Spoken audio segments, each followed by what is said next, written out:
It's my pleasure to introduce Paul Lerner, who is the director of the USC Max Kade Institute for Austrian German Swiss Studies and a professor of history at USC. Paul?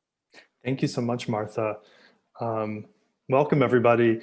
We were just talking a second ago about the sort of how many of us find Zoom kind of irritating, and it's really a poor substitute for being together in the same room.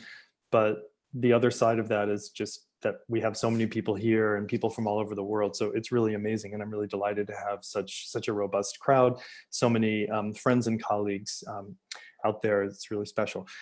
So let me just begin by thanking the co-sponsors who helped make this event possible. The Kasdan Institute for the study of the role of Jews in American life, and also the Center for Advanced Genocide Research at the USC Shoah Foundation, and in particular Martha, who's been incredibly helpful for us. Within the Max Kade Institute, I want to thank Helga Schwartz, as always, and Tata Vivas, who designed this fantastic flyer for today's event and has been such a great addition to our Kade Institute staff. So I'm just going to speak for a couple of minutes and then we'll turn to our two speakers. Today's symposium is the result of thinking about several intertwined questions and concerns that really rose to the fore, starting with Trump's candidacy for president in 2015, and then more dramatically since the election of 2016 and his assumption of the office in January of 2017. As the historian Gabriel Rosenfeld, among others, has noted, comparisons between Trump and Hitler and between the American 2016-17 and the German 1933 became increasingly frequent as ways of explaining Trump's rise, plunging historians, political scientists, and others into heady debates about several questions, including the utility of historical analogy in shedding light on current causes and outcomes, on which historical precedents are most useful for illuminating today's situation. For example, European examples such as, of course, Nazism, Italian fascism, or autocratic semi-fascist regimes like Franco's Spain or Horthy's Hungary, or indeed our own long American history of racism and xenophobia. Or alternatively, is it best to understand what's going on here in terms of a more recent global phenomenon, the alarming rise of autocratic regimes and figures from Turkey to India to Brazil and throughout. And also in a more philosophical vein, what explanatory work, what predictive work do these metaphors and analogies do for us? So what are the stakes and consequences of deciding that a particular figure in today's political constellation is or is not a fascist, or is not an autocrat? What does comparing the first 100 days of Hitler in power to the beginning of Trump's presidency, what does that do for us? What tools does that give us? How does that maybe help us think about the possibilities of resistance, of opposition, of the damage that these leaders are doing to political institutions and norms? Or how does it help us perhaps think about undoing that damage and think about a kind of post-autocratic or post-fascist future, whatever the case may be? Germany in particular plays an outsized role in these discussions. The Trump-Hitler comparison, of course, but I also want to just allude to recent scholarship which has emphasized the extent to which Nazi Germany was itself influenced by American racism and American eugenics, right? So this kind of complicates the usual way in which these comparisons often play themselves out.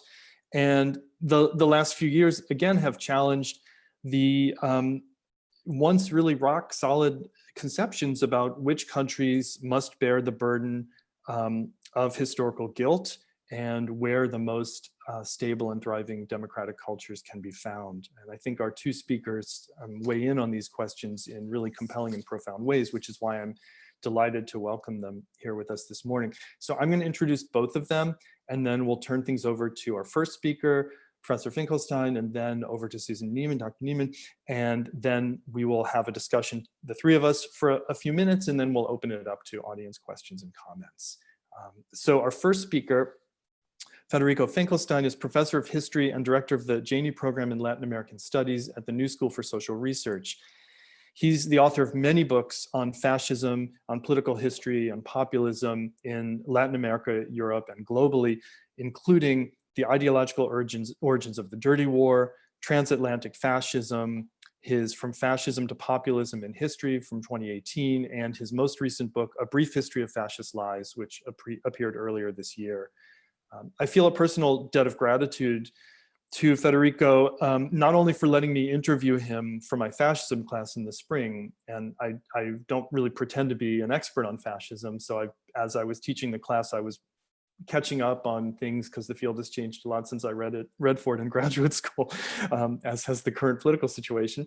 So I'm not only grateful to him for his time that he let me interview him for my students, but for really challenging my thinking and I think nudging me out of the way I was up to then kind of stubbornly clinging to this notion that fascism was a historically specific thing that happened in Europe between the wars, and obviously a little bit beyond that, but that was distinct, and that calling things that are going on today fascist, that was problematic. And I've really seen, I think I've seen the light, and he's kind of helped me understand this kind of challenge to the Enlightenment rationality, to certain kinds of truth claims that make the fascism concept extremely relevant and urgent for discussing today's situation. Secondly, we'll be hearing from Susan Neiman. She's the director of the Einstein Forum in Potsdam, where she has been since 2000. Before that, she taught philosophy at Yale and at Tel Aviv University, and she's written extensively about the Enlightenment, moral philosophy, and historical memory.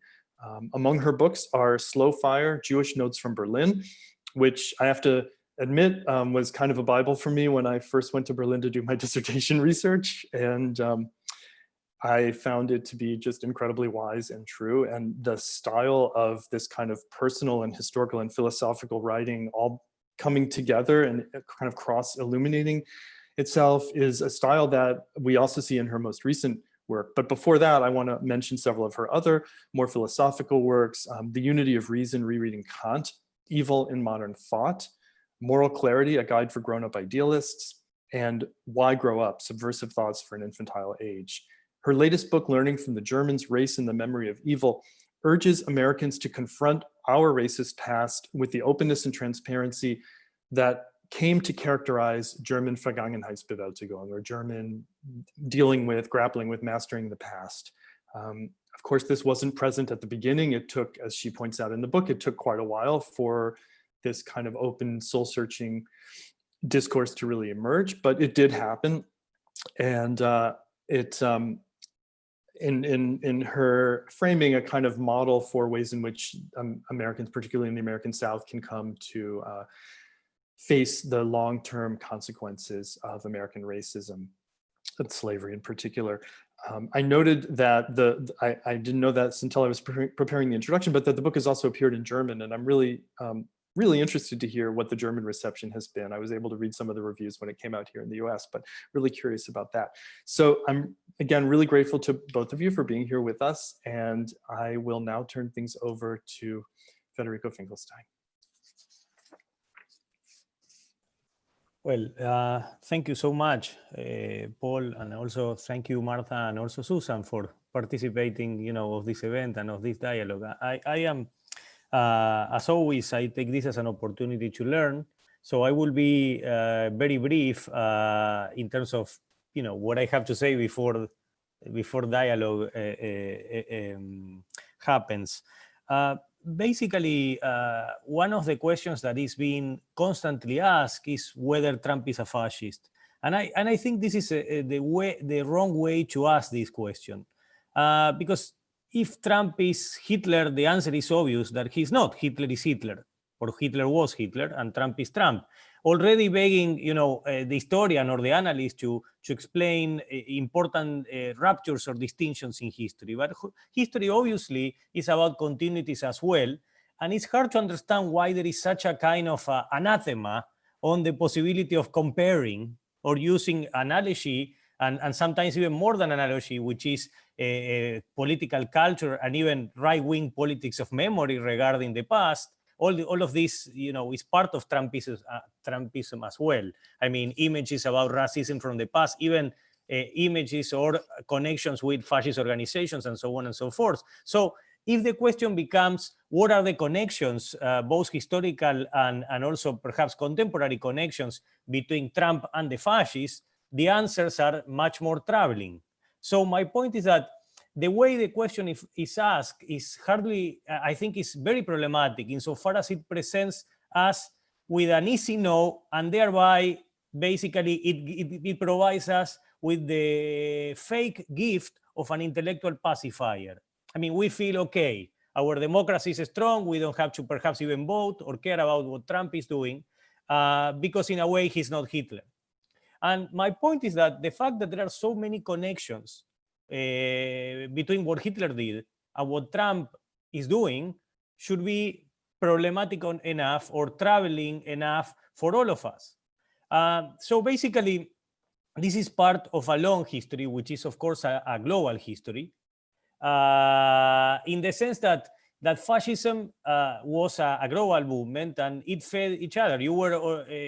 Paul was already explaining how it's not that kind of chicken or the egg situation, whether it emerged in America or it emerged in Europe, in Germany or other places, but rather it was part of specific national responses to problems that many people on the right perceive as being problems of democracy. Of course, this is part of ideology and perception. It's not necessarily that democracy was as problematic as they wanted it to be, but basically this shared perception, this very negative perception of democracy was part of a worldwide reaction against it, and that eventually was called fascism in Italy, and many others pick in a way the name because it had succeeded. What I mean by that is that it had reached power first in Italy. That's why studying the Italian or the German cases is so important for the historians of fascism. Because when I studied, for example, quote unquote, my guys, which were the Argentine fascists, the country from where I'm from,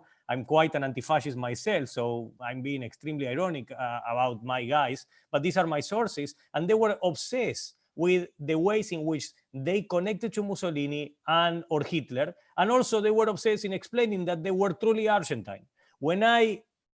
And they were also equally fascist, or even more, because they were true fascists. They actually believed that they were more fascist than the European fascists. My point is, like in different countries, when you study fascism worldwide, you will see that in India or in Brazil or in Mexico or in Germany or in Italy, all these fascists will consider themselves to be the most fascist among all of them, or the most extremist, the most anti-democratic, and so on and so forth. So studying the history of fascism involves both analyzing continuities and affinities, but also important national distinctions.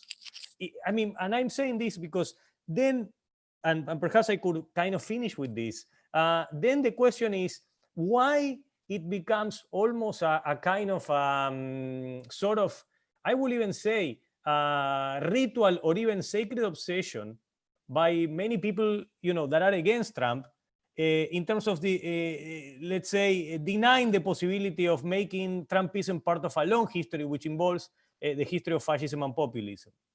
And with Jason Stanley, a philosopher, and Pablo Picato, an historian, we wrote a recent article about this, and we thought that, and we say that the answers to this are related to a big ethnocentric idea of America.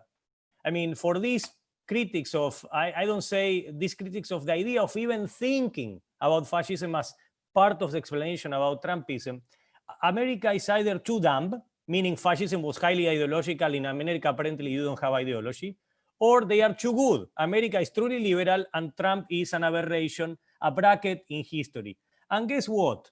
These kind of explanations happen also in countries like Germany, Italy, Argentina, and so on and so forth, in which basically liberals and anti-fascists, they were trying to excuse themselves from the big question, which is that a history of the country here and there and everywhere involves history of democracy, but also history of anti-democracy. America is not only,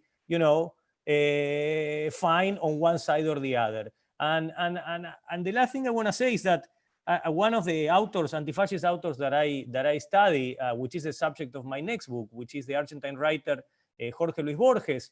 In 1939, he wrote that he was not surprised about why fascists were making and believing in their leaders as if this was a religion. And basically, he said, fascism involves the act of not thinking, or the ability or somehow denying the possibility that you think. And against that, of course, he posed myth and political religion. But he said, what is surprising and almost unexpected, and I quote, is that there is a liberal jihad, this is the word that he used, a liberal jihad against fascism, which invokes an idea of the nation that is deeply religious and deeply irrational. So my point is that then to answer, I mean, or a possible answer to this question is that against all that, as Borges did in the past, and as we historians are insisting now, we have history. So we can be rationally analyzing similarities and distinctions. Now, in my own analysis, the outcome of all that emerges as in the history of populism, which is already an authoritarian reformulation of fascism that happened after 1945, this example of Trumpism and Bolsonarism in Brazil are the closest that populists had ever been to fascism, and I think that should be worrisome enough. Should I just jump in? Paul, is that what you want me to do? Yeah, go ahead, Susan, thanks. Yeah, I couldn't agree with you more, Federico. So I'm not a historian, I'm a philosopher. Although in my own book, Learning from the Germans, I start in the first chapter by, I'm focusing on American racist terror, basically, in my comparison. And I say, first of all, that I'm less interested in comparative histories of evil than I am in comparative possibilities for redemption. So that's my focus. But I do point out all the vast historical differences there are between, the United States' history of racist terror and what happened in fascist Germany. But as soon as Charlottesville happened, it seems to me that there wasn't any interesting point to, to making this distinction. That is, and I cannot call them neo-Nazis. There's nothing neo about people who were carrying swastikas, shouting blood and soil, which is a Nazi slogan, carrying torches, wearing T-shirts with Hitler quotes on them. I mean, this is not neo, okay? These are straightforward Nazis, and the person who occupies the White House called them very fine people. So, to Paul's question at the beginning, what explanatory work do the analogies do? I'm not sure they do a lot of explanatory work. You also asked about predictive work. I think that's important because when most people hear Hitler or Nazis, they think of Auschwitz. And that's the end point of fascism, not the beginning. And it's absolutely important that we focus on the beginning, which is much less known. But the main thing that that calling this administration fascist or neo-fascist, if you like, if you want to mute it just a tiny bit, is it gets people to take it seriously, and they didn't, and they don't. It's I was having some one of my sort of, it's not really a job, but it's a role that I've taken over is for a long time since I've been at the Einstein Forum, is trying to explain American politics and political culture to the German media. When they want a left-wing American who can speak presentable German, they call me. And I was going nuts this summer because I would get these calls, Frau Neiman, do you really believe that it's possible that America could become undemocratic or even authoritarian? And I said, who do you read? We're having a fascism discussion. This is a moment at which Nancy Pelosi, who's a centrist Democrat, is tweeting Trump's stormtroopers should go. You are not paying attention to what's going on. Now they are. I mean, it's heated up. It's quite interesting. When I started working on this book, which, by the way, I do also regard as a piece of philosophy, Paul. I know it's an odd form, but someone called it a new genre, investigative philosophy, which made me quite happy. I've been thinking about the difference between American and German ways of, facing our criminal pasts since I arrived in Berlin as a Fulbright Fellow in 1982, thinking I was going to be here for a year. And it was just very obvious that there were these gigantic differences. I wasn't focusing on the distant past. I was thinking, we've stopped talking about Vietnam, and we've never really had a discussion of Hiroshima. So I was thinking about really quite near history. But the immediate impetus for writing this book was the massacre of the 9 churchgoers in Charleston, watching President Obama's eulogy and thinking that America was actually beginning a Vergangenheitsaufarbeitung of its own. It was the first time we'd had a national political figure call for the removal of Confederate symbols. And it was, you had Republican governors going along with them, and Walmart saying they were not going to sell Confederate memorabilia. So I decided I wanted to go. So I thought, okay, America's beginning this process. I've been thinking about it for decades. Maybe I can contribute something to this conversation. And I decided on a quite provocative title, Learning from the Germans, which I knew would kind of provoke everybody for different reasons.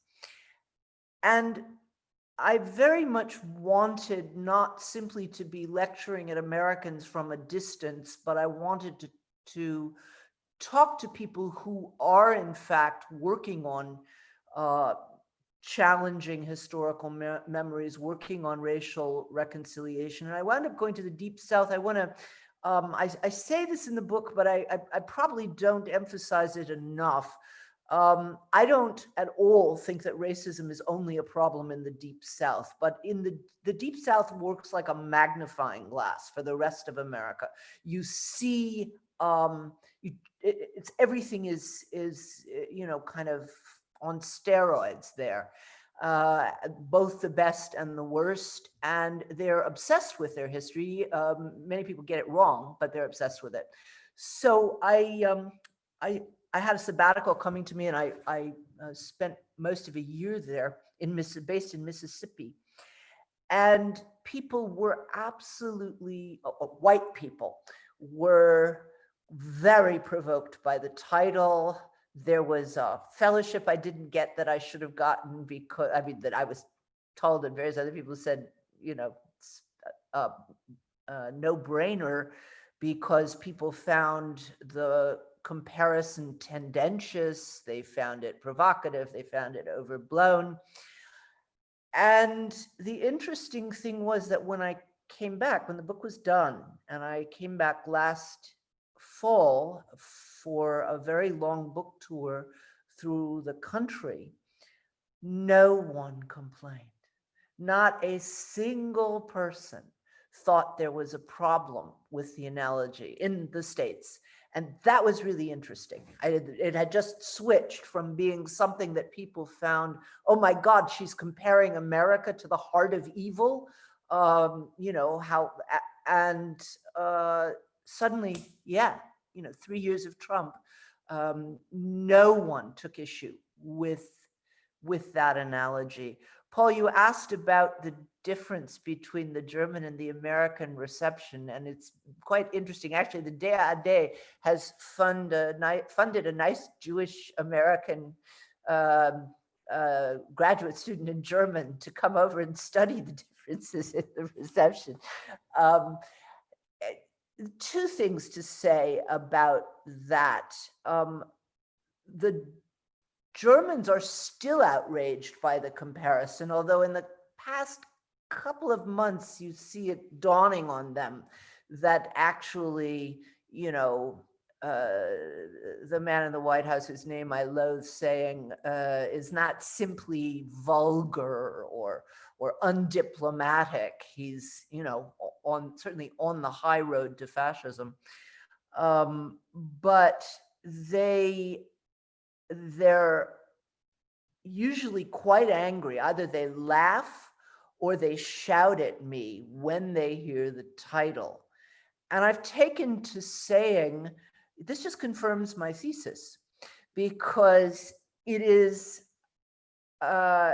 constitutes a good German that she should be relentlessly self-critical, that she should say there's nothing to learn from the Germans, that she should say we did too little, too late, and there's still racism and there's still anti-Semitism here. So what could anyone possibly learn from us? And yeah, proves my point.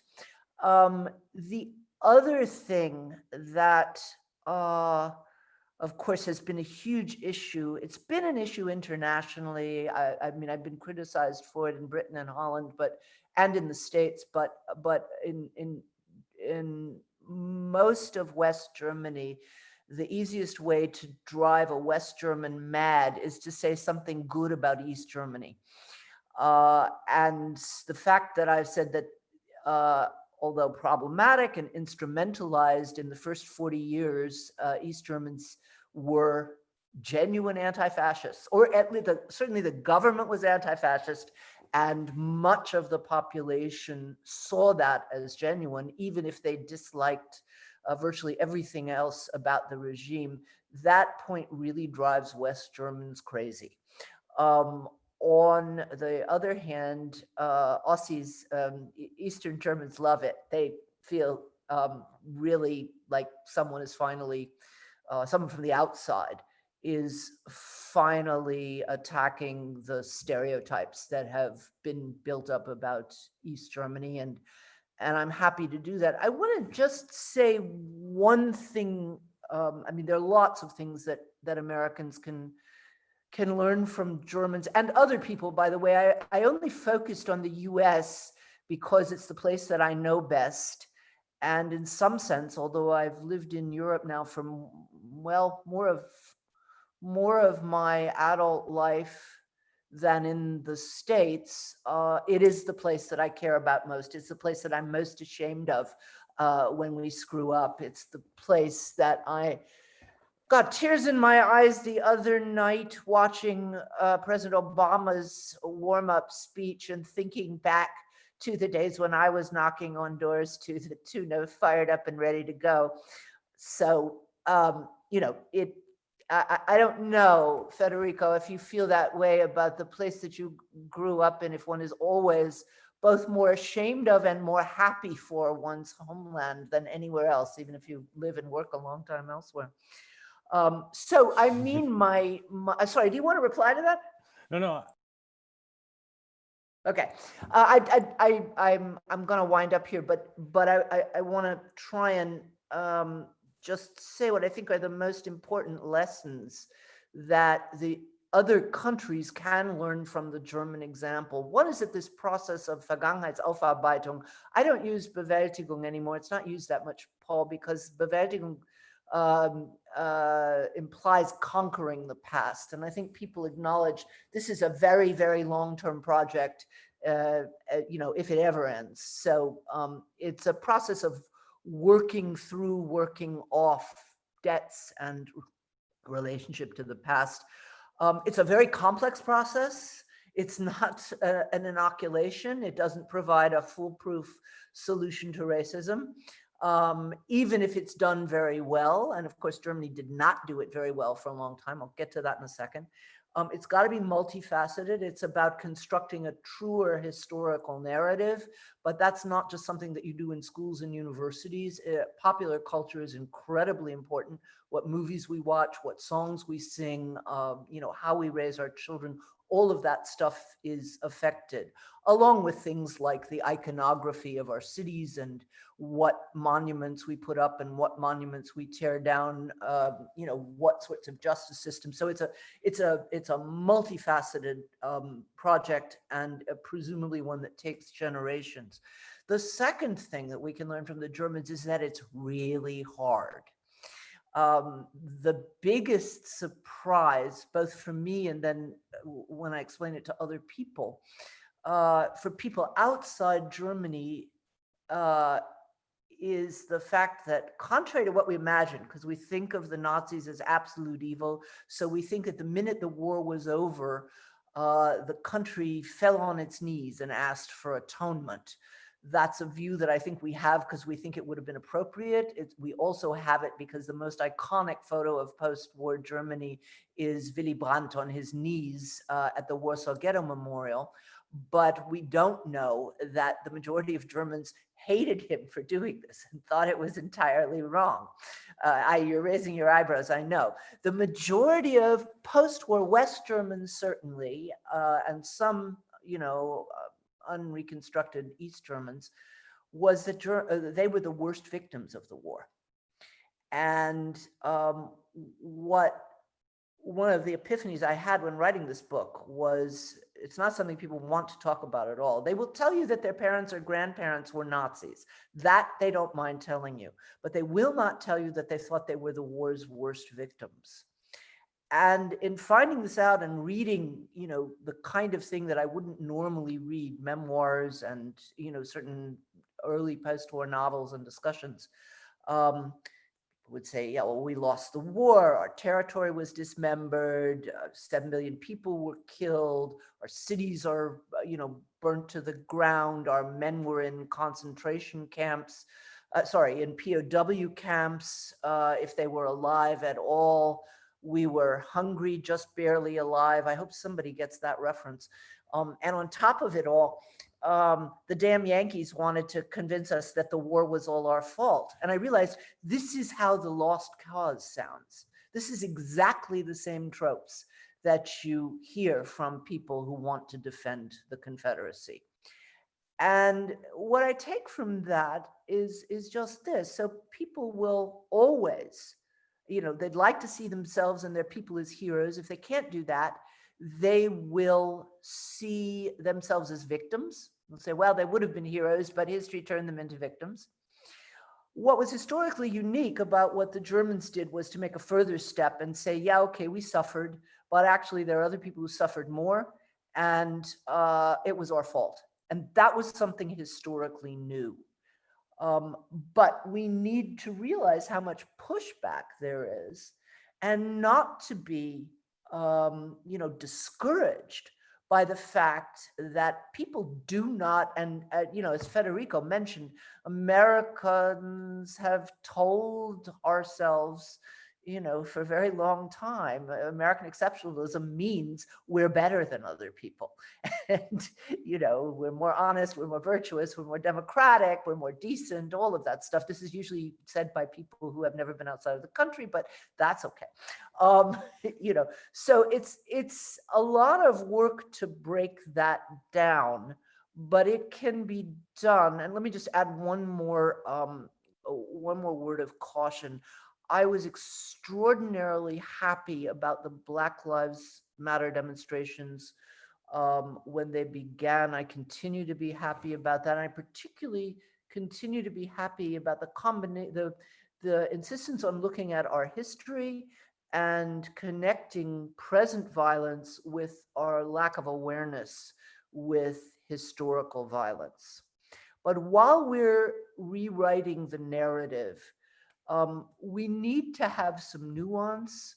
When I first came to Germany, the sort of people I knew who were interested in, examining the Nazi past were also people who refused to read Goethe or anything, because they decided all of German culture was poisoned because it ended up in the Nazis. And it's a much more nuanced and balanced view at the moment, which is very good. I think in the US, we can draw on a tradition of the other America, which from Tom Paine to, Thoreau and Emerson and Douglass and John Brown, through Paul Robeson and Woody Guthrie. I mean, we have a strong tradition, but we need to remember that and not simply move from saying this is the greatest place on earth to, we began by murdering indigenous people and then enslaving Africans, and actually anything founded in that much blood cannot ever be righted. Okay. Thank you both so much for providing so many perspectives and really kind of adding so much to the discussion already. I have a few things I want to, a lot of things I want to bring up, but I'll limit myself to a few.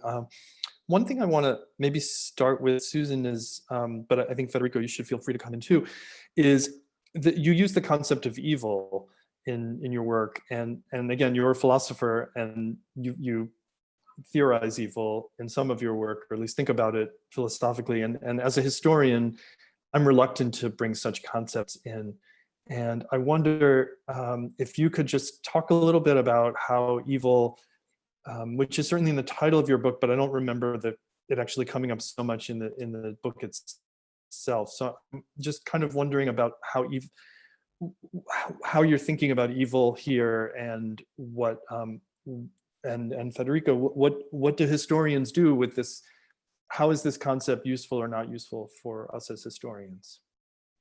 So let me try to make it brief, because even in my book, Evil in Modern Thought, which is sort of my main book about the history of our understanding of evil, I refuse to give a definition of it. I don't think it's possible. They're either too narrow or too broad.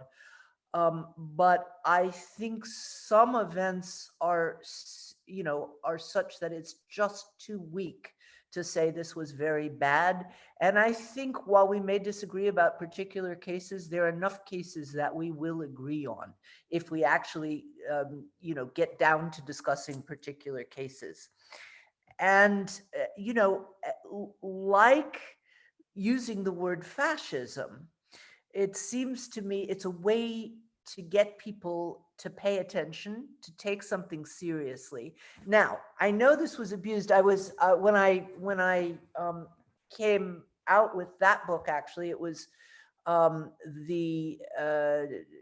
during the early parts of the Bush administration, which we have forgotten that we thought that was the worst administration in American history. But just because he can be a friendly guy and pal around with Michelle Obama doesn't erase the damage that he did. And one of the things that he did was, to start a completely wrong-headed war with the use of the word evil. And so I got a lot of pushback from people who said, we can't possibly use those terms because Bush uses them and abuses them. And my answer was always, if we don't try to use them carefully and responsibly, we're leaving the strongest weapons we have in the language to the people who are least able to use them. That is, they will be used, okay? And if we can't say, no, this is a point where we want to condemn, but we don't want to go quite so far as to call something evil. If we can't use them responsibly, other people will use them irresponsibly.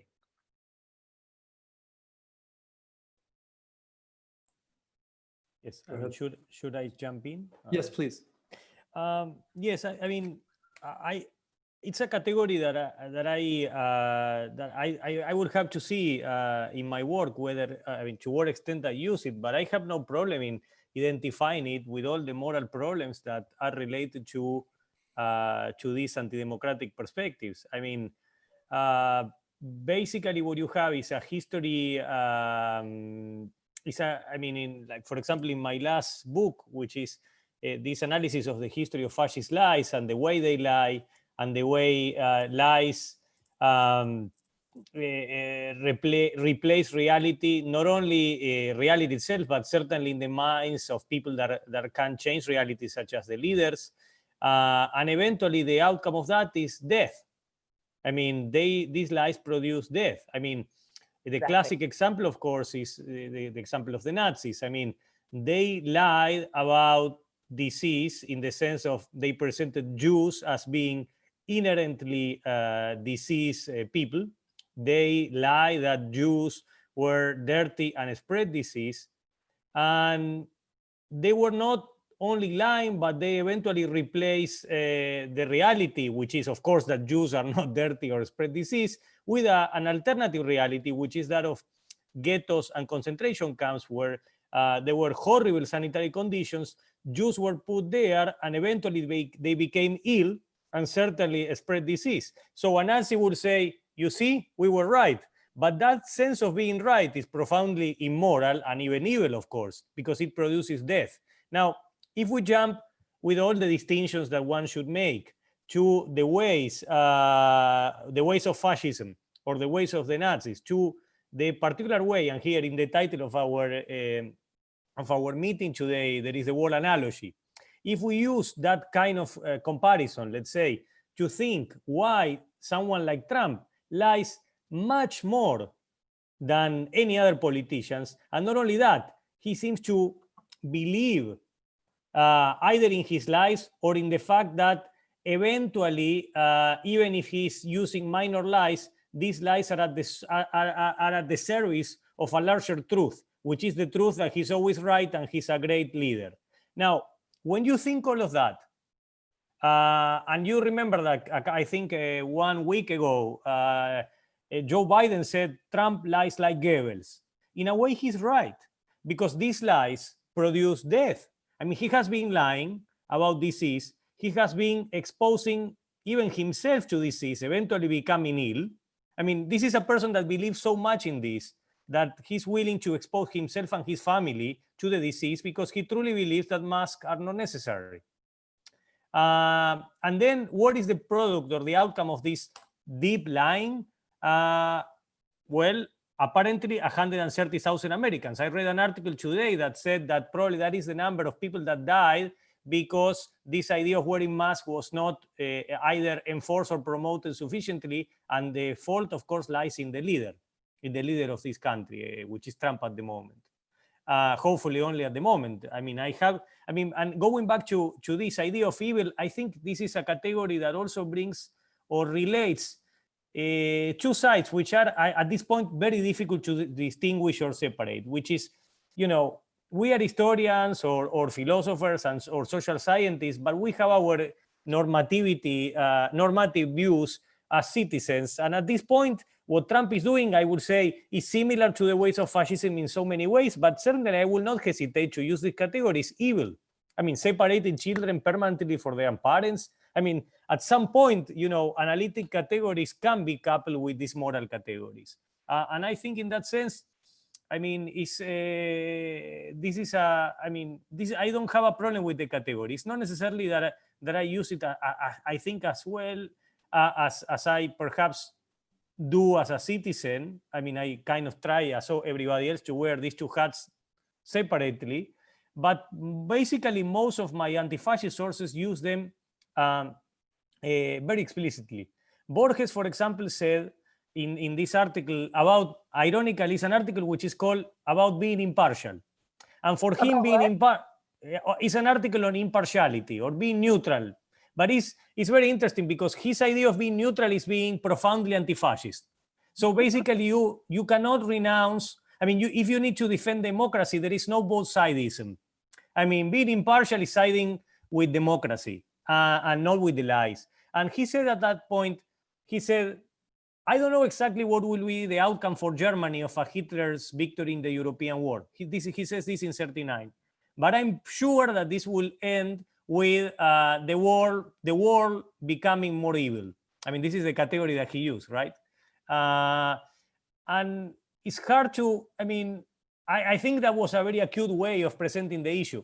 And perhaps this can allow us to think. I mean, when we think that racism is so evil, to use the category again, then it's hard to understand why why important observers have been trying for this irrational desire for a president like Trump to become presidential, and we lost probably a lot of years with that, to even now that there is this both-sidism, as if it's okay to find a kind of in-between position between racism and anti-racism, between lies and facts, or between democracy and anti-democracy. I mean, he's standing I mean, for all those issues, I mean, the anti-democracy lies and racism. And I think the impartial view, I mean, this is very problematic to say, but I think the impartial view is to, or the impartial take is to vote for Biden, in my view. Thanks for the reference to the Borges. I'll look it up.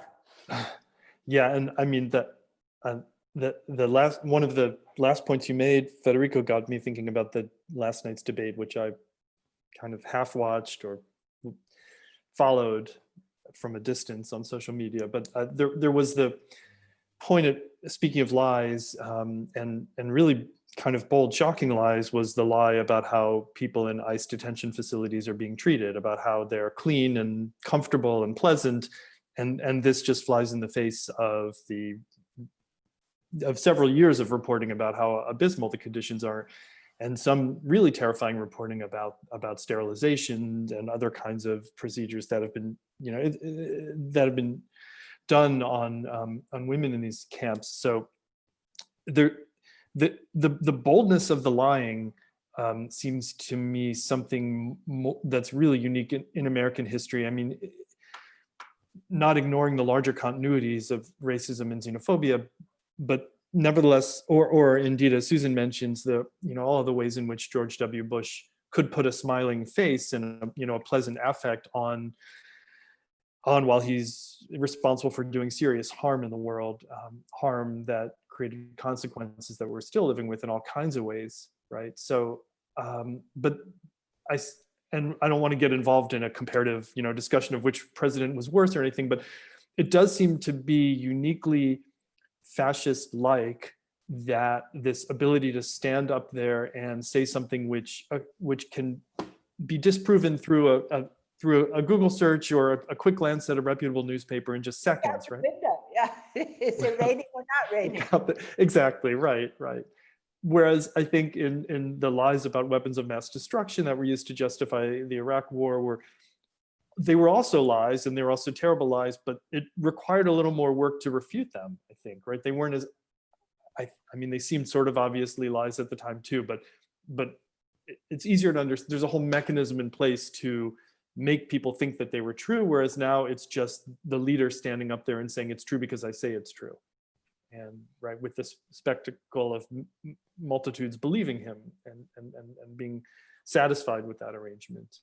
In my view, there are two elements which we are seeing all the time, and in a way point. I mean, again, I don't think Trump is a fascist, but he's quite close, and that's, as I said, that's very problematic. That's bad enough.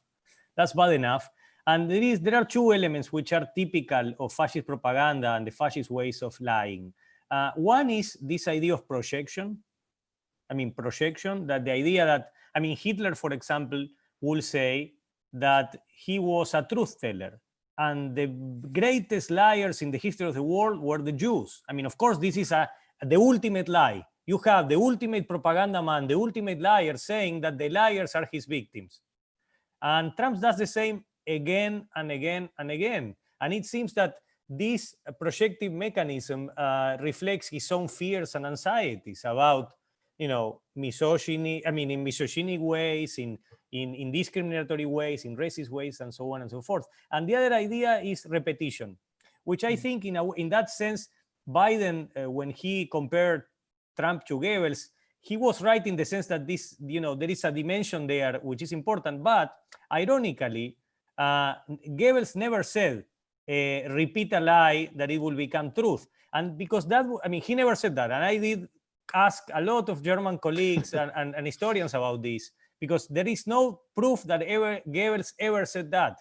And the point is that he never said that because, in fact, he believed in his lies.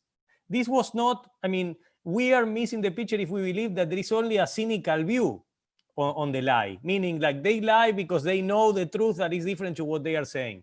In fact, in a typical projective way, Goebbels said that it was Churchill that repeated lies in order for these lies to become truth, whereas he claimed he was telling the truth. Now, what is, and this is the last thing I want to say, I mean, on this regard, is that what is truth for them? Because basically what is truth for us, which is based on, let's say, an empirical reading of reality, meaning our perception, our observation, for them, that this might be wrong. Because what is truth for them is an absolute truth that emanates from the world of the leader. And this is why this looks like a cult, not a typical political mechanism. And in that sense, in my view, Bush was not this member of a cult. Like, I mean, he was a liar like many other politicians on center, left, and right. Whereas in Trump, what you see is this kind of fascist way of lying, which he actually believes that the lies and the truth are at the service of a larger truth, which is the truth that he knows everything. And this is extremely fascist. Go ahead, sorry. I would think slightly differently, Federico. As far as the Bush administration is concerned, you may forget there was this very famous discussion where they talked about reality-based politics. You silly people are talking about reality, and we will create reality. So, I mean, I think you saw warnings in that direction already in the Bush administration. But I absolutely agree with Paul that there's a new, this is not just a change from politeness to impoliteness. It's not a change from, of quantity. There is a new quality here. But I would dispute a little bit, Federico, your claim that all of Trump's lies are in service of a larger truth. I actually don't think that he knows everything and he's the best. I actually don't think he has a concept of truth. I think, and I've had plenty of evidence for that. I think truth is one of those norms that he doesn't recognize. I think he thinks that truth and power are exactly the same thing. And I'm emphasizing that because we need seriously to think about what the intellectual foundations of, this movement are. And both Breitbart and a couple of other surprisingly erudite people on the, I don't know why they're calling it the alt-right, new right, whatever it is, said very explicitly things like, I studied Derrida, I studied Lacan, graduates. I know that, there's no truth anymore. It's just narrative. This is a direct Breitbart quote, by the way. And I just decided we have to have a stronger narrative. I am not saying, that Foucault led absolutely straight to Donald Trump, but I am saying that this sense that one has now in the culture that truth and power come to the same thing, and that people should speak their truth, right? As if speaking, truth is a personal matter. I think we're on very dangerous ground on the, much of the left as well. And I think we need to be self-critical about that. No, not the Enlightenment, by the way. This is why I've always been part of the Enlightenment left. But that's another story. No, I mean, I fully agree. I in fact, like my chapter 5, it's called Truth and Power. Okay, I'm gonna buy. I'll order your book tonight. Very good. So that's a selling point then. So no, the point is, I mean, I agree. I don't think we disagree. The idea that basically truth is power is a key issue in fascism, and I think Trump is following on this idea. Now, whatever, to put it differently, he believes that, as Hitler did, if we want to go with the analogy, that whatever he says is truth. Now, that doesn't mean that, that can be a changing thing. There are certain parameters that almost never change, but that can be a changing thing. But what he expects of others is to follow that as if it was the truth. But for him, that is the truth. I take them, like when somebody like Mussolini will say, actually, this is something that Trump also says. I'm always right. This is something that they mean. That doesn't mean that they are right, and that they have. My point is that they have a different notion of truth, and that truth is connected to both the cult and power. Now, in my book, I start with the 3 quotes: one from Trump, one from Hitler, and one from Mussolini. The Trump quote is incredible because he says, what he said in 2018, and I quote, "What you are seeing and what you are reading is not what's happening." Yeah. So, I mean, again, like, No, if you I believe, I go think ahead. what I Sorry. agree is we've been shredding the mechanisms of checks and balances for quite some time, but I think they're all that's keeping Trump from rolling over into fascism. Yes.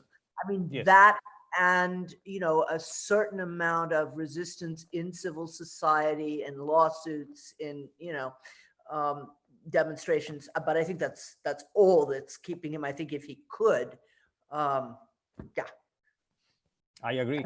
I agree. said he'd be president for life, and he could, fire anybody who doesn't do exactly what they tell him, and lock up anybody who. I mean, what more do you want? Yes. I want to open it up for audience questions, but one thing I'm kind of thinking about is we've talked a lot about Trump and the other leaders one can compare Trump to, but I'm also wondering about the subjects and the sort of the fascist subject, and thinking that, for example, the authoritarian personality study that Adorno and a bunch of social scientists wrote during the war, that has just been republished with a new introduction that I'm dying to get my hands on. But I'm sort of thinking about what, if we could turn the focus away from the leader for a moment onto the followers, and kind of what has gone into the construction of this eager follower who doesn't seem able to have any, who seems down with this program of whatever the leader says is true and right.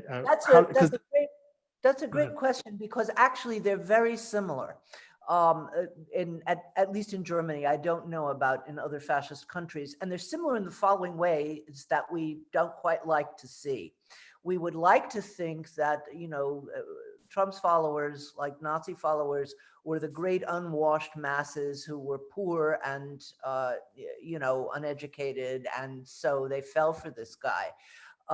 Yes, there were people like that, but the highest proportion of Nazi Party members came from academics, people with academic degrees and people with money. So we have those two components, and they despised him. They had no respect for him, but they thought they could use him to get rid of communism. That was the main, by the way, the main pillar of Nazi ideology was not anti-Semitism, it was anti-communism first.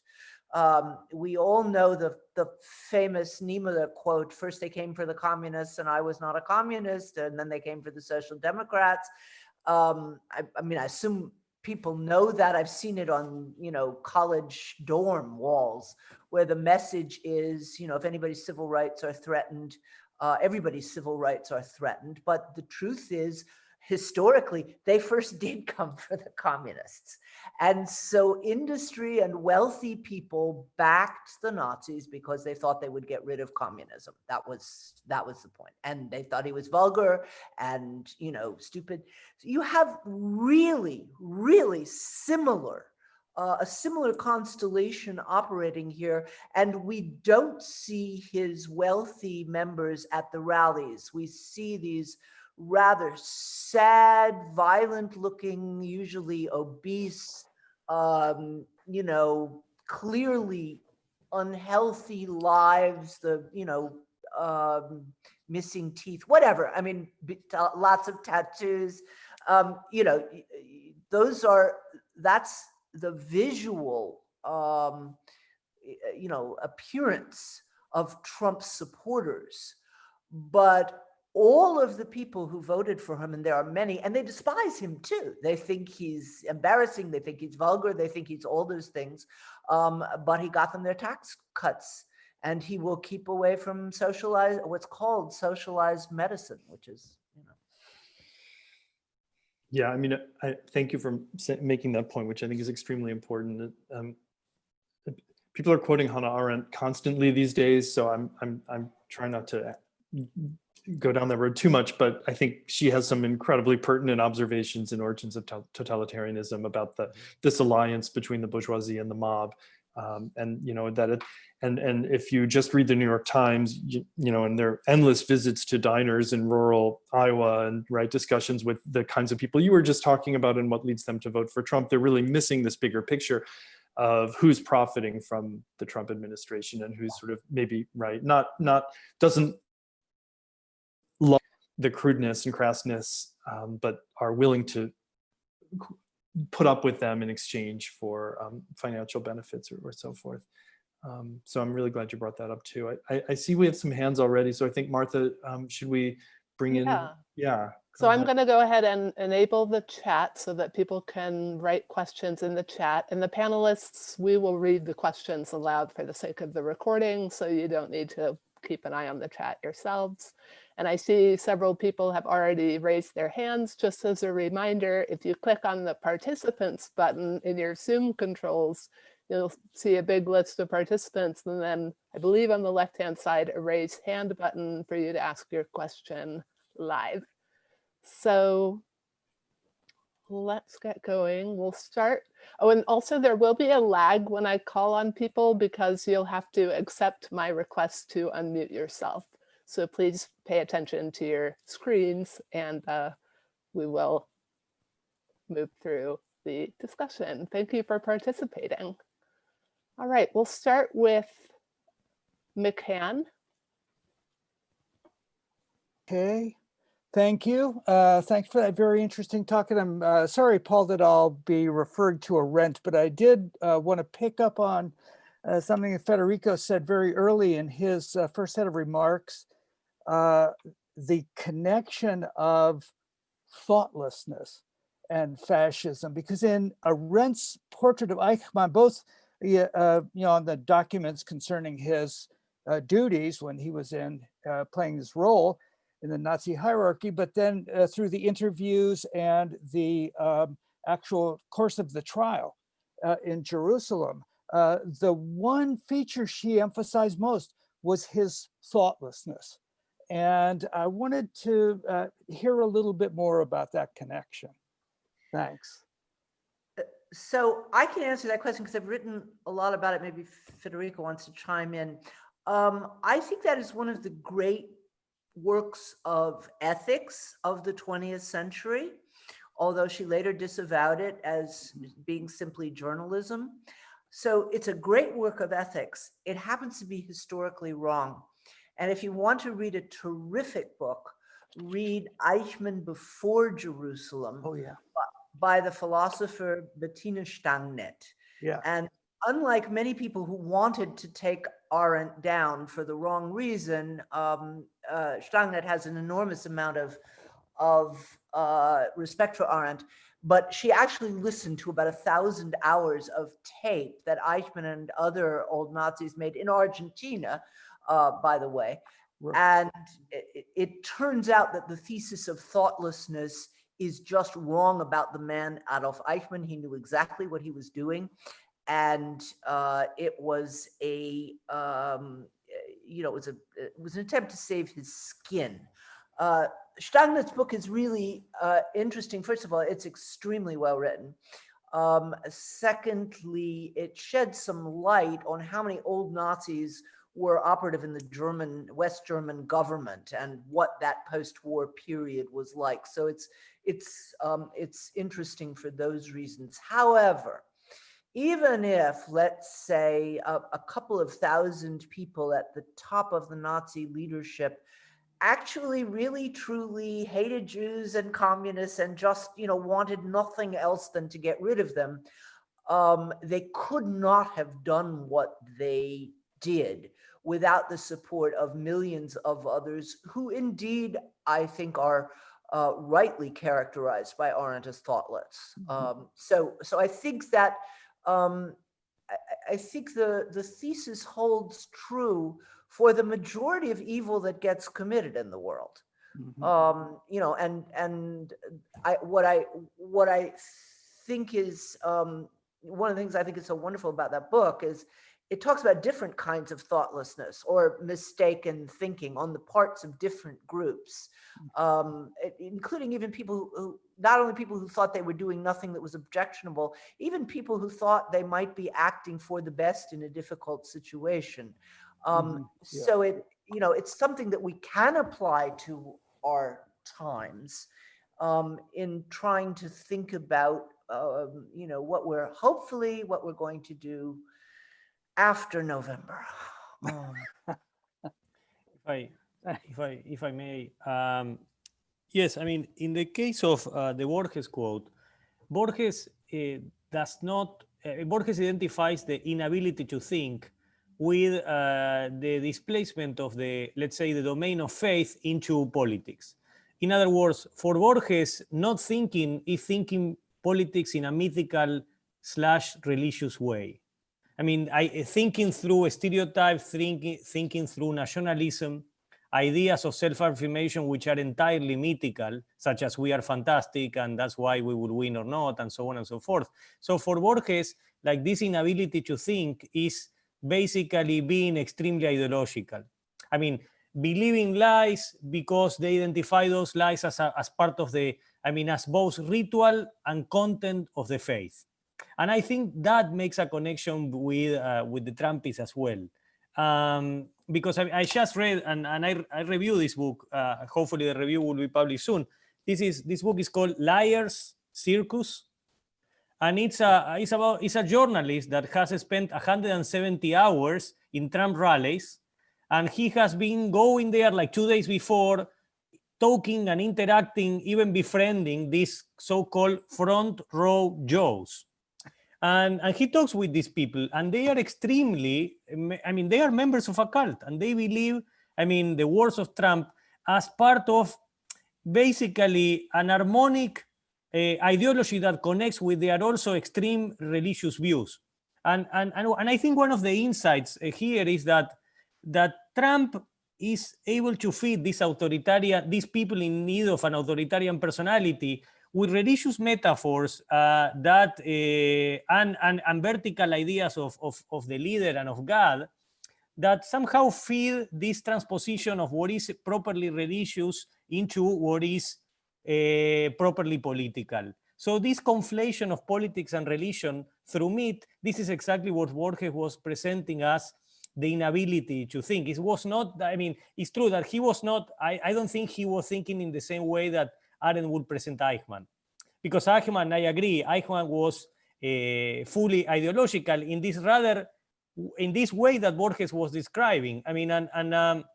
I think, my one disagreement that I have with Arendt in particular is this idea that he was thinking through cliches as if this thinking through cliches is not ideological. And in fact, because I'm from Argentina, by the way, I was very struck by, this should be a moment important in the life of a person. They asked him before executing him, they asked him if he wanted to say something. And Arendt says his words were typical of cliches. But I don't think so. This was meaningful to him. And he said, long life Argentina, long life Austria, long life Germany, or something like that. No, he then said, yeah, I will never forget them. Right. Correct. Yes. Correct. Right. Yeah. Exactly. Which implies that transcendence that is typical fascist ideology. Transcendence of the body after death because the ideology survives. This is exactly. In my view, it's extremely ideological. But Borges, in his particular understanding of not thinking, he would say he wasn't thinking, but not because he was empty or thinking through cliches, but rather because in the last moment of his life, he resorted to fascist ideology. If I could just come in really quickly, one source I'd like to add to the discussion, and I apologize to the friends of mine who are on this call who are maybe tired of me mentioning this book a lot, but Jonathan Metzl's Dying of Whiteness. I don't know if any of you have read this, but he's a psychiatrist and a historian who did a very comprehensive study of, this is all pre-pandemic, of course, of healthcare and mortality in several American states, Missouri, where he's from, and as am I, and Tennessee and Kentucky. And what, I mean, just to simplify it for a moment, really concludes that white, so first of all, the shocking observation that mortality for Americans, that, you know, that Americans are, for the first time in really 100 years, lifespans are getting shorter, that Americans are less healthy than they were before, that if you look at obesity, diabetes, suicides, drug addiction, you know, opioid addiction, alcoholism, and so forth, add that to the presence of guns, right? And you have really toxic social situation. And I mean, what we see with a lot of these front row Joe, I never heard that expression before, but I'm excited about that book. You know, we see people who are willingly voting against their own self-interest, right? And who are led to believe or choose to believe that that things like governmental regulation or affordable health care are, you know, in many ways the enemy, the great fear. And but for Metzel, it's racial. You know, at the end of the day, it's about a kind of pride in being white, a defiant pride in being white, that some of these voters, that's enough for them, right? That at least they can rally around this kind of positive identity, even when it's often a life or death situation for many of them. So Martha, why don't we bring in another question? I see there's a lot in the chat. Yeah, thank you so much. Yeah, thank you so much for everyone for participating, and I'm capturing all the questions, and we'll get through as many as we can. At the moment, I'm going to call on Andrew Bridges, who's been waiting patiently to ask his question. So, and then I will get to some questions from the chat. Thank you very much, and thank you both Federico and Susan. Federico, you've led us up to the brink of something, and I'm going to take us over it. You have talked about political religion. You've talked about cults. Let's talk about religious politics and think about the institutions that have created Trump and what kind of conversation we would be having if we were not talking about Trump, but talking about Bill Barr or Mike Pompeo. And one of my concerns, I have to say, Susan has destroyed my past year. I read her book about a year ago. It has turned me upside down. She has sent me on a mission of uncovering the history of our histories of racist terror. And I've stumbled upon the curriculum of some Christian schools published by the Bob Jones University Press, Heritage Studies, 19th Century America for fourth graders, and you cannot find slavery in the index.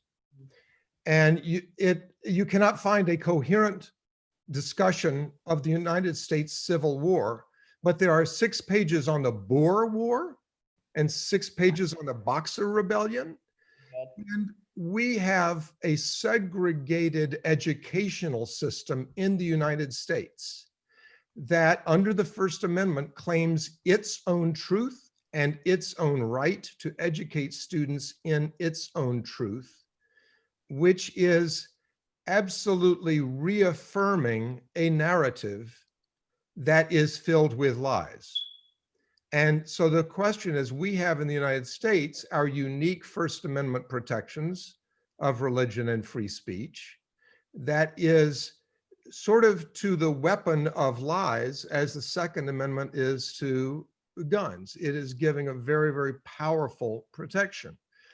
And unfortunately, it's sort of a third rail in politics to take religion on directly, but I fear that it is unavoidable because of the power that certain faith leaders and faith congregations are exercising to claim a right. If we had a religion claiming that fascism was its religious virtue, what room would there be for debate without being accused of impinging upon free exercise?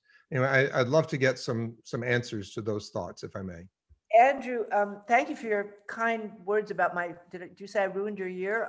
But I'm glad that I sent you thinking in these directions, but I've got to disagree with you about religion, because for every, Bob Jones University there is the Black church, which, was, a crucial center of the civil rights movement. And let's not only talk about African Americans, okay? I happen to hold, this is maybe less controversial since he finally came out more or less in favor of marriage equality. I mean, came very close to it. I happen to hold Pope Francis to be one of the most intelligent moral leaders in the world today. So I just think attacking religion as such, when some of the most thoughtful and progressive people I know are religious, is a mistake. I think we need to distinguish, between a religion that, and you see those in all three monotheistic religions.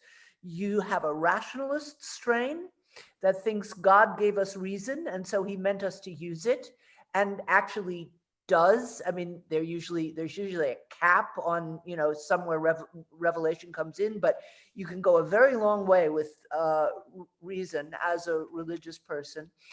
And, then there are people who simply say it's, whatever I say the word of God is the word of God.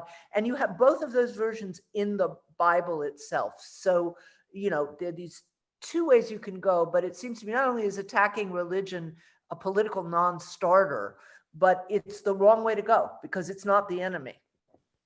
That's my view. I don't know what Federico thinks. No, I think when we talk about fascism, it's politics as religion. And of course, fascism, it tends to somehow eat up religious views in order to somehow incorporate them into its worldview. So, I mean, in the case, and again, like as I said, I also agree, the problem is not religion itself, but rather the political uses of religion in particular cases that we have talked about. Because, I mean, the problem is that once a political movement and in populism, in my work, I analyze this as well. Like, populism is different to fascism in the sense that fascism is a dictatorship. I mean, they share many things, but they also do not share many others. And populism is a form of authoritarian democracy which attacks checks and balances without destroying them, which is intolerant towards the opposition, but it doesn't persecute them or put them in jail or kill them, and so on and so forth. So in order to talk about fascism, then we will have to see all these things happening, which are not happening right now. And I also agree with Susan that if he was allowed to do it, he will do it, as many others did. But and Bolsonaro is the same in Brazil. I mean, it's not that easy to destroy a democracy because we all are in between. But when that happens, what you see in dictatorships is that they appropriate religious views in order to feed their own worldview. So you have, like as in my country, in Argentina, dictatorships killing in the name of Christianity. Sadly, it was the case then, and I don't think we are seeing this in America at this point. It's a much more complex situation. But in Argentina, for example, during the Dirty War, the dictatorship was killing people again in the name of Christianity and the West and the nation.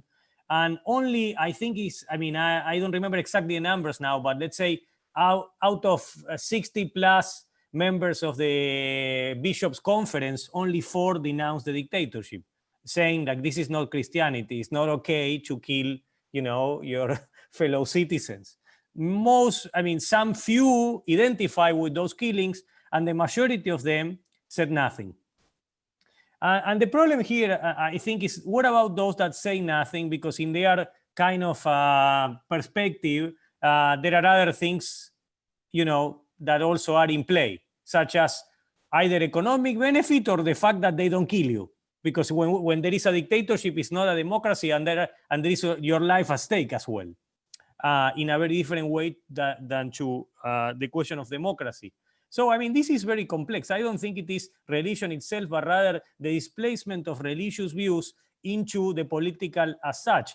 And when that happens, what you see is that in terms of, you have enemies which are also unbelievers rather than political antagonists. I mean, if Trump is so identified with the Lord as the front Jews will claim, then if you are against Trump, you are against the Lord. So this is not religion, but rather uses of religion in order to create intolerance and so on. Now, the last thing I want to say, which is totally different, is that among many things, I'm Jewish. Among many identities that I have. And one of them is being Jewish. And I remember my grandfather asking all the time, is this situation, whatever happened in my country in Argentina, new president, for example, is this good for the Jews? And that is a question that, in fact, I ask myself in many ways. And one of them is what the history of Judaism, and especially the history of Judaism in Germany, teaches us, which is that whatever racist and xenophobes were in power, it wasn't good for minority groups such as the Jews, even if they were not attacked in the first place. So going back to this, they came from the communists and they did, nothing and so on. Because you might remember Pierre Vidal-Naquet, the famous French historian, also Jewish, he reminded us in his extremely important book on Holocaust denial that the French Jewish organization, when the Vichy regime was persecuting the Jews, asked the Vichy regime to distinguish between French Jews and Eastern European Jews. They say, we are French, they are not, you should go after them. Huge mistake. Of course, they went after the so-called French Jews as well. Everybody was Jewish for these anti-Semites. Now, the point is then, when you have a racist in power, I mean, given the history of a minority group such as the Jews, then it will be clear that this is not good for the Jews or for democracy or for many others as well. Okay, thank you for that. And just to add, Andrew Bridges, the person who asked the question, typed in the chat, I didn't mean to attack religion generally, but the problem of certain persons using religions as a weapon. The faith can be used as a sword with the First Amendment as a shield. Thank you for that additional remark. Okay, I'm going to ask a couple of questions from the chat before we get back to the people who've raised their hands. And thank you, everybody, for your patience. So the first question is from Eliyahu Ungar Sargon, and he writes, there are two facets of the Trump administration that strike me as relevant to this discussion. Number one, its lack of ideology. Number two, its lack of competence. Even if the Trump administration does fascism, aren't these facets important in distinguishing it from other fascist regimes? Do the panelists have any comments? I mean, incompetent in many ways, of course, but we don't want to overdo Nazi competence either. I mean, they projected an air of, we control everything and we're doing a brilliant job. But actually, they screwed up a lot too, particularly in international affairs. I mean, that sounds like the understatement of the century. It probably is, but I mean, I don't even mean in starting the war. I mean in in the way that they waged it, and plenty of things in domestic affairs. But it's a little tricky because yes, we can see the incompetence of this administration, and COVID has made it, of course, it seems blindingly obvious. And yet, as he said 4 years ago, he could clearly shoot someone on Fifth Avenue and not lose a single voter, which means, we're in this very weird moment where clearly some people think, and you read about them saying he's done a great job. I actually refused. I think I said I do a lot of German media, particularly every 4 years. But I looked up. They wanted to put me on a radio discussion the night after the election with somebody who represents Republicans in Europe, and I just looked at the things that he was saying, and I decided there's just no point to I do not want to have a discussion with somebody who's really saying he did a great job, and in all kinds of ways. But there are people, and they're not all sitting in, I don't know, podunk or Arkansas. They can be educated people, as I said, sitting in somewhere based in Europe and going on about what a wonderful job he's done and how Biden is demented and Harris is a socialist. I mean, Yes, I mean, I would hesitate to say that actually let me be a little bit more concrete and blunt. I think there is an ideology here. I mean, it is a very authoritarian idea of democracy with rights being taken, with people persecuted, with high levels of repression, an idea that votes do not count much and should be suppressed. I mean, these are strong ideological points about what democracy should be. I mean, of course, if we expect a kind of academic sort of articulation by Trump, this is not exactly how he presents things or thinks things. But the same we could say about Hitler. I mean, Mein Kampf is not really a very accomplished book. I mean, it's really ramblings, but which made sense to many followers. So my point is, I think he's extremely ideological without being, let's say, much of an intellectual. I mean, so he doesn't know how to write. Perhaps he doesn't even know how to talk. But there is ideology there. There is a lot of ideology in the sense of strong ideas about what democracy should be or should not be. Strong ideas about the relationship we were talking about this between power and truth. Strong ideas of the relationship between power and violence and the value of violence, even the glorification of violence, which is highly ideological. A particular level of fascist-like aesthetics, and so on and so forth. So I think it is, I mean, there is ideology, although ideology should not be presented or sought only as a kind of book by someone like Heidegger. I mean, this is not how fascism works. And those intellectuals are, a colleague of mine, in fact, a philosopher once said to me, Federico, I cannot understand why you read all those trashy kind of works by fascists. Why not read, someone like Borges, which I also read, or Carl Schmitt, which I also read, but in order sometimes to get into what is sorry, too. Sorry, Carl Schmitt was a trashy fascist too. He's been mystified. Okay. Anyway, sorry, I can't. I don't know. I mean, that's another discussion. I wrote 2 introductions to 2 books by him in English. But the point is that I think, I mean, my point is like there is anyway, in order for this not to become specific, but in Schmitt, there is an articulation of things, I mean, that are not in Trump. Let's put it that way. Schmitt seems to be a little bit deeper than Trump. But on the other hand, I mean, Trump or Mussolini or Hitler are what most people are listening to or buying into. So, and they are highly ideological. I mean, but again, like, what is ideology and what is our definition of ideology here? Thank you, Federico. That actually perfectly answered another question from the chat about whether you thought Trump has an ideology. So thank you for touching on that. Okay, let's go to... I think Susan wanted to comment on that Susan? point.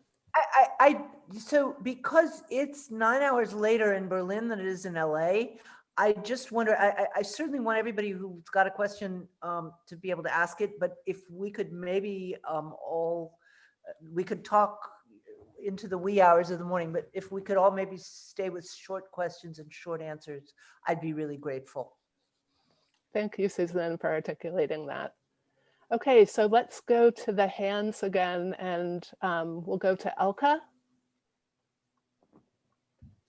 Hi, I'm Elke Heckner. I work at the University of Oregon, and I want to thank, of course, Wolf and Martha and everybody else for putting on this completely amazing event.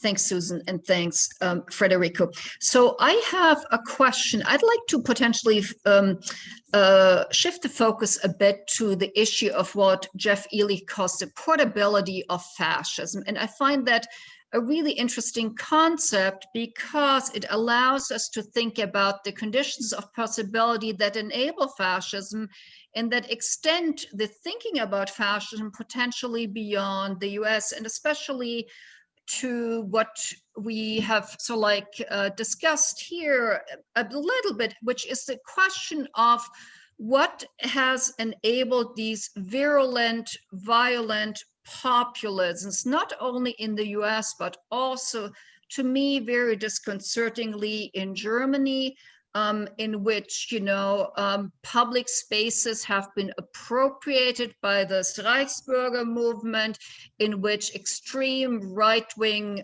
ideology has been legitimated through the AfD, right? And that also raises the question, and this is a question specifically for Susan, what are the very limits of working through the past? And is that actually a moment that, under the assault of a global right-wing movement, and I think that is I think it is extremely important that under the influence of Steve Bannon and the attempt to really organize the extreme right wing, what does this mean for, let's say, strategies of resistance, undoing populisms, and maybe reintroducing a kind of notion of democratic thinking and civility? How do we undo these globalized populisms that are on the move and that are not going to go away? Yeah, I agree with you entirely. I mean, even before COVID, we're all, focused on vaccines. I had written, Vergangenheitsaufarbeitung is not an inoculation. It's not, it's not a one-shot, literally, foolproof prevention of racism. Now, recently, I've started, since we are thinking about vaccines, I've started thinking, maybe it's like a flu vaccine that you need to get every year, and that actually won't cover everyone, but it will do an awful lot.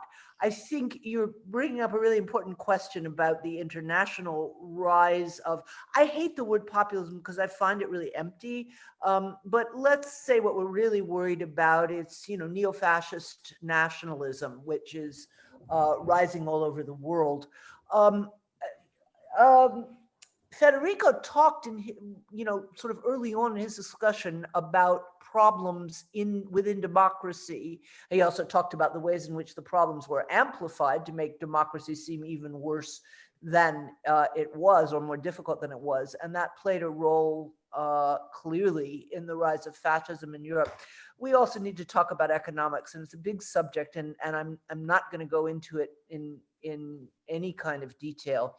But the world is facing the kind of economic crisis that the world was facing at the end of the 20s and the beginning of the 30s. That's just how it is.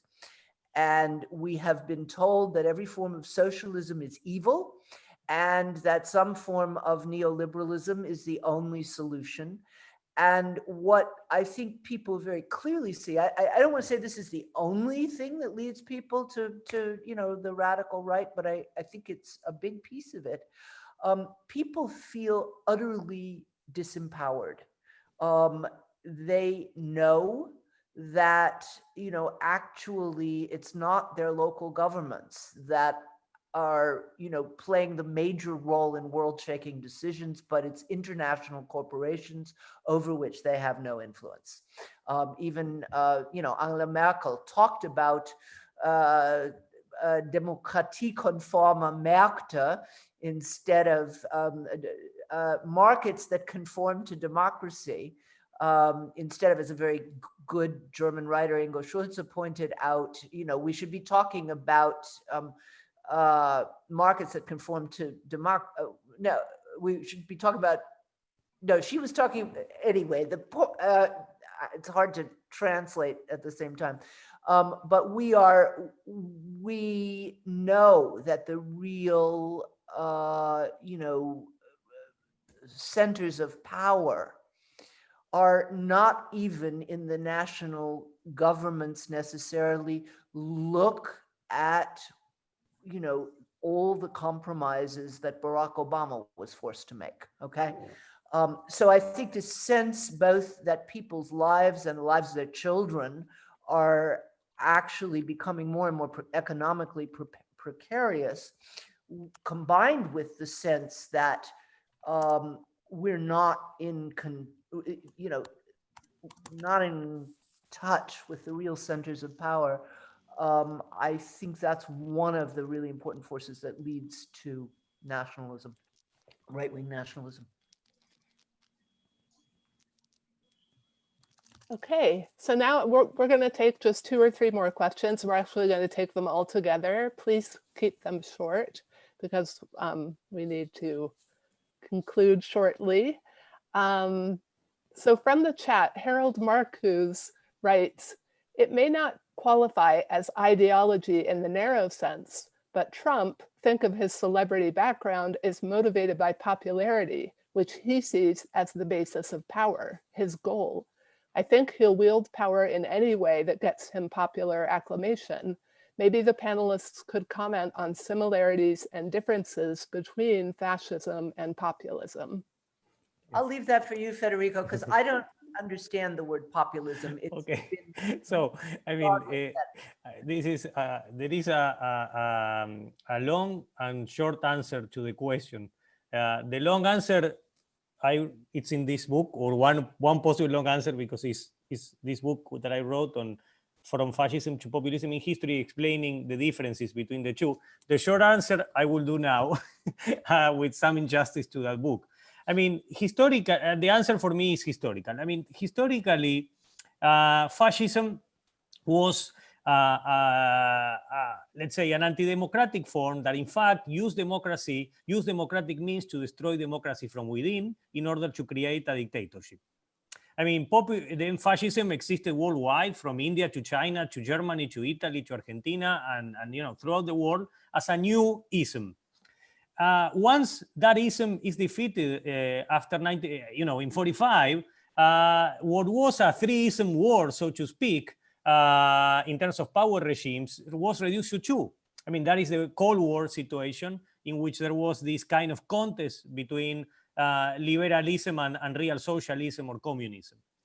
But the fascists, I mean, people that were fascists or dictators were not happy with that. And some of them remain fascists. I mean, in countries like Italy, for example, they remain fascist and they were quite strong. A little bit later, the same happened in France, or in other countries, they just shut up and waited for better times. But what was clear in the world, it was that it was very difficult to reach power with a kind of fascist playbook, or by being a fascist.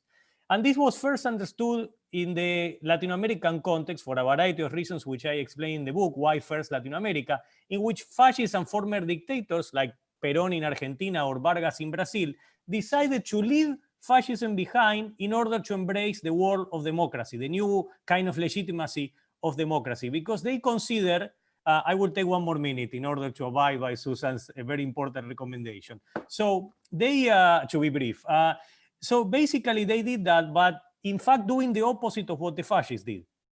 Perón was a dictator, the strong man in a junta dictatorship that destroyed dictatorship from within in order to create a democracy. So this is a dictator that does the opposite. He calls for elections because he actually believed, and that was a good reading in my view, that in the new world that emerged after 45, fascism was toxic. He had been a fascist, he had been racist and even anti-Semitic, but he realized that this was not good for politics. So he was very pragmatic, and he decided that that was not going to work. Similar people coming from dictatorship and fascism did the same in other countries such as Bolivia, Venezuela, and other places. And I see that as the emergence of modern populism, which is an authoritarian form of democracy, which is certainly anti-liberal and anti-communist, but also it carries important mystical and authoritarian elements from fascism, but it left behind 5 elements. And I will be short here. The 5 elements are, of course, dictatorship.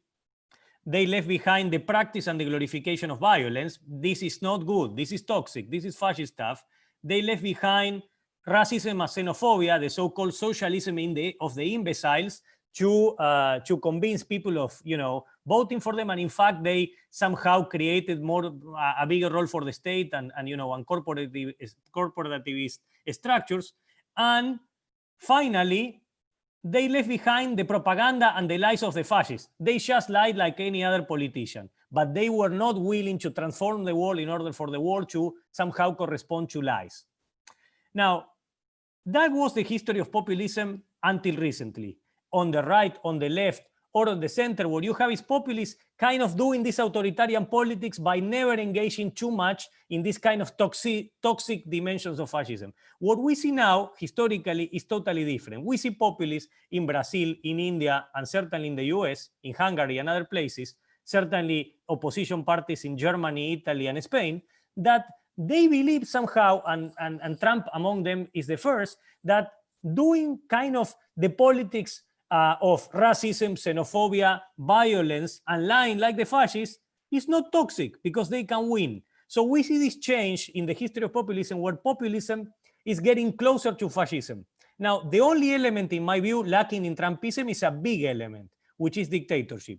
Of all the elements that the populists left behind, Trump recuperated all of them, but dictatorship, perhaps because he cannot. And I think that's a very important distinction, and yet the connections are there.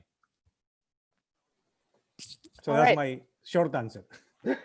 Thank you. All right, we're going to take two more questions and then conclude. And they're going to come from Austin Clements, who I'm going to unmute now, and then Sanders Bernstein, with apologies to everyone else who has their hand up. We just don't have time. Please keep your questions and answers brief. Thank you. Okay, well, thank you, everyone, for putting this together. This was a real pleasure to be a part of this. I'm a PhD student in United States history at Stanford. I'm actually studying the intellectual and cultural foundations of the far right in the United States as it appeared alongside fascism. So I appreciated, Professor Neiman, what you said about going back to the beginnings and looking at sort of the roots, and anti-communism shows me that my dissertation, as I'm imagining it, is on the right track. But my question is regarding this, about what we're learning from the Germans and how we can apply that to our situation, because it seems to me a big difference between the Germans and the installation of the Third Reich, for example, that was its own, I guess you could say, political entity. I mean, the Third Reich was the state. It was everything. Same thing with the Confederacy in the South. That was its entire state, basically. Whereas with Trump, it's a party that has sort of invaded, basically, however you want to use that term, our current political system in the state. And even if when he's removed, there's not going to be this, there's just no major culmination that we need, that his followers are going to feel they need to apologize for. I can't imagine Lindsey Graham going in on his knees in front of an ICE detention facility, to make that comparison. So I'm curious, what can we take from the Germans and learn from them and apply to our situation, when actually the removal of Trump, I don't think will do a whole lot to get rid of Trumpism, as it's called. I believe that there's an infrastructure that is now in place that I actually argue has been there for a very long time, and Trump is just sort of one manifestation of it. Oh, I think we're in complete agreement there. I'm not arguing that what we need to work off is the Trump administration. I'm arguing that what we need to do is something that happily started embryonically 5 years ago in the United States, when people began to see, I mean, you had 4 years ago, Hillary Clinton was, not my favorite politician. I voted for her, of course, given the alternative. But in 2016, Hillary Clinton confused Reconstruction with Jim Crow on a campaign question, okay? This is not something that anybody now reading, a basic newspaper popular culture would do. So we began, 4 or 5 years ago to think further back into our history. And that's certainly something that's, come up in the Black Lives Matter movement, and that I was thrilled about initially, that people are connecting present violence and the repression of past histories of violence. I just want to repeat the warning that I gave when I was talking earlier on about this. We have a tradition in the United States of the other America, and one does hear, from a number of people, I'm not going to name names, racism is in the DNA of America. Well, if something is in the DNA, you can't get it out. It's an essentialist view that I think is going to be really harmful if people don't stand up and say, look, we need to go back to the past. We need to rethink the way we've understood ourselves and our history. But rethinking doesn't simply mean, it was all terrible. And, it's kind of interesting. Well, anyway, no, I said I'm going to keep myself to the short answers and short. Anyway, you find more about it in my book if you're interested. It's in paperback. But I certainly agree with you. Trump is, he has added something perilously new to a horrible tradition. But yeah, the tradition needs to be uprooted. Okay, and now our last question, Sanders Bernstein. Hi, thank you so much, Professor Finchelstein, Professor Neiman. I have a question for both of you. Professor Neiman, I wanted to ask you about this Vergangenheit, Alphabeitung, and this process, because I was wondering what you think about like the threat, like in Germany, right? I hear sometimes people talk about the darkest of dark histories, this sort of like tale of two dictatorships, the sense that like German history is especially dark in this way that seems like almost a reverse Sonderweg, and the way in which like that becomes its own sort of cultic place, right? And I guess the question and I'm wondering, like, and I think about that in particular because I'm an Americanist who also works on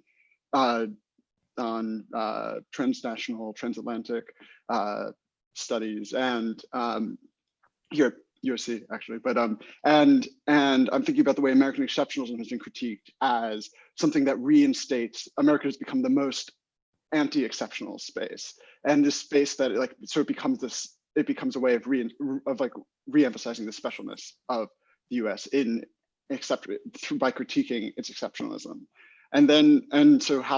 So thinking about what the like the emphasis on the sort of cult of of working off the past, or coming to terms with the past, how that the sort of threat of that, and I guess the question to Professor Finchelstein is, Can I just answer that? Sorry about that. Puts you in the camp of the AFD, okay? Our sorry. right wing. Yeah, I'm telling you for your own. I appreciate good. it. I'm sorry. That was it was more. It was. It's not. No, I didn't. But the project, and but the AFD, the far right really does talk about a guilt cult, okay? And I reject that entirely. The second thing that I entirely reject is any talk of two German dictatorships. I think it's outrageous. It's quite interesting that there was a consensus, not only in sort of left-leaning philosophers like Jürgen Habermas, but centrist publishers like the publisher of Spiegel during the well-known historians debate, the Historikerstreit, 1986, 1987, that you don't compare Nazi Germany even with Stalinist Russia. They weren't even talking about the GDR. They were talking about, Stalinist Russia, where, an awful lot of people were terrorized and murdered. So suddenly, after reunification, not immediately, but not too long thereafter, people began to equate the two. I think it's a sinister political move. It's terrible history. And when I said before that, the book has driven a lot of West Germans crazy, it's because I reject that whole, attempt to demonize the GDR. I think it's enormously problematic. I have convinced some West Germans, I must say. It's not only an East-West thing. Is there, if you take things down, again, I'm not a historian, but I do read a lot of history. If you take the analogies apart with a little bit of historical knowledge, the GDR was in so many ways not analogous to the Nazi Germany. And the other thing that tends to reinforce that view of a dark view of Germany, if you take Christopher Clark's research on the origins of the First World War, and he's not a partisan, he's an Oxford historian from Australia, and you know, again, it's not my field, but it has now become a standard work. Everybody screwed up at the beginning of the First World War. And to a certain extent, it was war propaganda. And of course, you know, those who won the war blamed Germany for everything and insisted on reparations. And, you know, this was Versailles. But I think 100 years later, more sober historians have said everyone was at fault. It was a great colonial scramble. You know, seeing that as particularly Germanic is just historically false. So once you take away the three elements of, you know, or the two out of the three elements of this dark history, you get rid of it. Although I mean, I know there are some Germans who sort of do the opposite of American exceptionalism, that we were exceptionally the worst. But anyway, short answer. Thank you for the question. Thank you. Sanders, do you have a 30-second question for Federico? Yeah, Professor Finchelstein. So, how do you think you've talked about in some of your work about the about the way in which fascism and Nazism was a transnational affair? How do you think about the sort of transnational ways of dealing with guilt, not nationally based, but how, like, sort of, you know, we can internationally think about this and coming to terms in a way that isn't national but international conversation? I think you know, all histories are national and international or transnational. I'm an expert on these transnational links in right-wing extreme movements, dictatorships, and populism, fascist. And I tend, you know, whenever there is talk about guilt, I mean, in this fascist and populist, that relates generally to a mythical view of the past and not necessarily to the past as studied with by historians. I agree with Susan certainly that when they talk about the past, the idea is that, I mean, it's more than an abuse of the past, but rather a distortion of the past. I mean, the past is turned into an alternative reality, which is basically myth. So my point is that there was an interesting conversation here in the US. I mean, interesting, I guess, for historians of the future. I mean, it was quite dramatic and even mean as presented by President Trump. But when he talks about studying or, you know, he created even I think he wanted to create a commission or something like that, although, you know, it was all talk, but the idea that we need to recuperate the goodness of the American past by somehow not talking about racism is kind of preposterous. The question is, I mean, how do you see, you know, the past historically? So anyway, I don't know if I'm answering the question, but I don't use the category much in that sense. Like I think that this is a category that which is used by the people I study. Okay. Thank you. So I think we really need to wrap it up right now. If the two of you want, I'll give you a moment to say any last words if you choose to. You don't have to.